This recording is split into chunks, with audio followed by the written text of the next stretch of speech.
What's going on, MreGamersSports? It's TheFinMeansWin, and welcome back to part 4 of my World Super League Challenge. And this is the January and December monthly review. 2 months of important games to get through. So without further ado, I'll deal with some matters the transfers that I have made in the January month, and I'll move on to the fixtures now.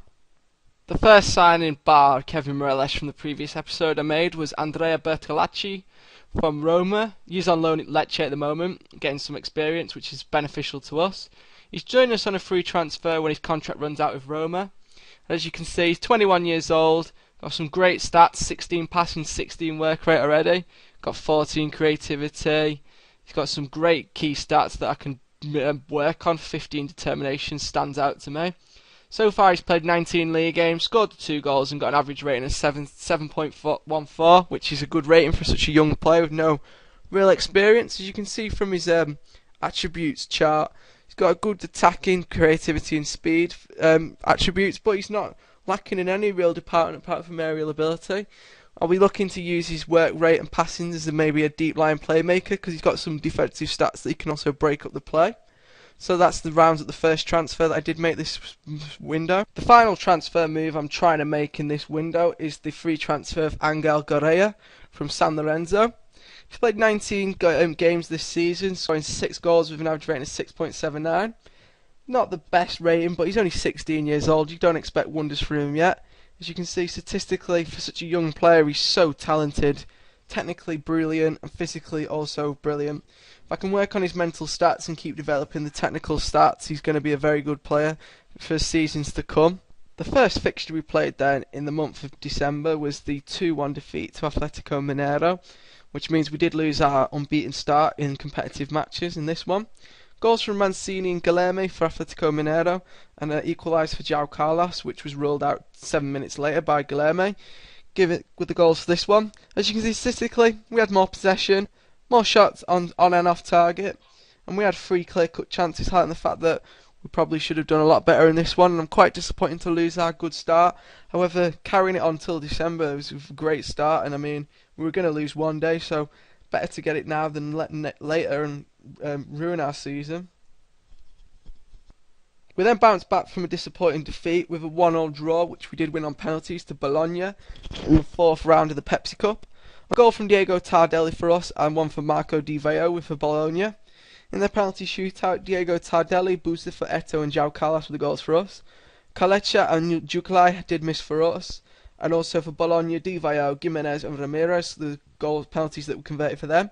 Perez, Kone and Marrero missed for the Bologna, meaning we did go through. Statistically, I'd have liked to have seen us win in the 90 minutes. We had 17 shots, 7 which on target, and we had 3 clear-cut chances, and we were the most dominant of the teams. However, Bologna did have 60% of the possession, which is a quite disappointing fact, especially playing at home. But at the end of the day, we went through, and we can look forward to a glamour tie in the 5th round of the Cup.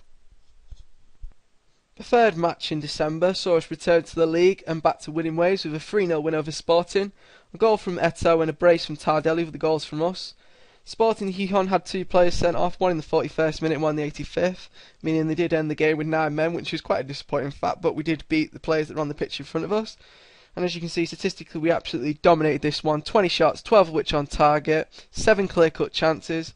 We did get edged in the possession stats, we had 49%, but overall quite a comfortable victory, and we're back to winning ways in the league after faltering in the first match of the month. The first match then of January was a very disappointing one. We fell to defeat against Olympiakos 5-3. Despite Eto's best efforts getting a hat-trick, we were unable to seal the win in this one, which meant we did slip up our first position and give it away to Olympiakos. Overall in the game, Olympiakos were the better of the two. 16 shots, 9 of which on target, and they had 55% of the possession. Jusilai getting sent off in the 80th minute probably didn't help the cause, but we did manage to pick up 2 goals when he was off the pitch, probably showing that we played better without him. But we did disappointingly lose in this one, meaning we have slipped up top spot and we're now sitting 2nd in the league.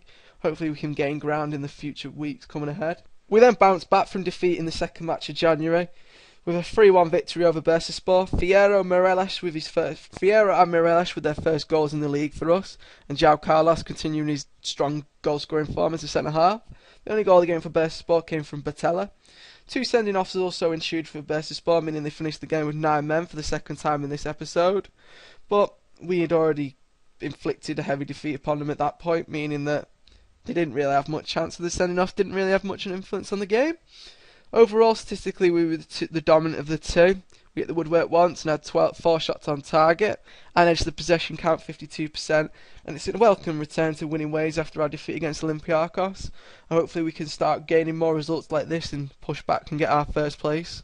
The third match in January was the glamour tie in the next round of the Cup against Bayern Munich. However, we did fall to defeat in this one, ending our strong Cup run. Mario Gomez took the lead for Bayern Munich in the 46th minute, however we equalised straight away through Diego Tardelli. However, Bayern's strength showed with Muller and Ribéry getting goals to seal the victory 3-1 for them. Statistically, it looks quite a comfortable one for Bayern Munich, but when you look in a bit more detail, it was quite a close game. We hit the woodwork once and so did Bayern, but we also had 2 clear-cut chances, highlighting the fact that it was quite an end-to-end game and that overall the scoreline makes it a lot further apart than it was. It was quite a close one. I'm quite pleased with the lads' efforts in this one, and hopefully we can transfer performances like this into the league against much weaker opposition. The final match we played for this episode was the disappointing 2-1 defeat against Santos Laguna. Goals from Pablo and Galido for them with the goals, and Mireles with his second goal for the club in the 48th minute was the only goal for us. It was mere consolation when you look at the scoreline. Statistically, we just edged most departments. We did have 1 clear-cut chance, which meant we probably could have equalised. However, it's disappointing to taste defeat against a couple as many times as we have this episode. I think that's the 4th time we've lost so far this episode, especially after starting the first 2 episodes or so with undefeated in the league and competitively. It's disappointing to slip up with the amount of defeats that we have, but hopefully we can bounce back in future episodes with much stronger performances. So overall, here's the fixture roundup for this month.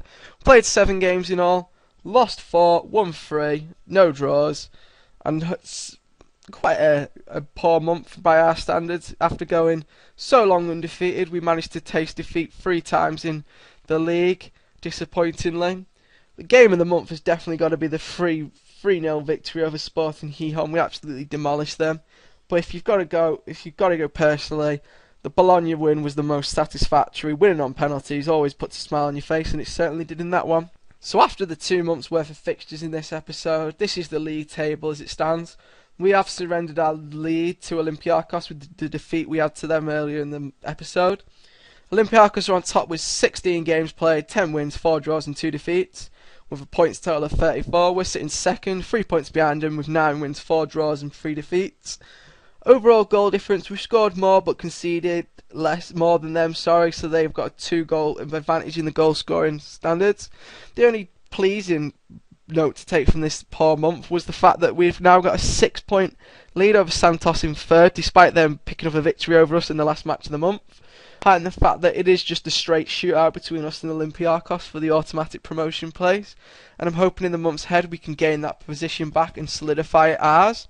So that does round up today's episode, guys. Hope you've enjoyed it. Please leave me a like if you have. Any comments you have, please put them in the comment section below. I will answer you back, as always. And if you are a new viewer to this network, please do subscribe. We've got some great directors over here and a lot of exciting things planned in the months ahead, I can assure you that. And also, please do check out my channel. The link will be in the description below.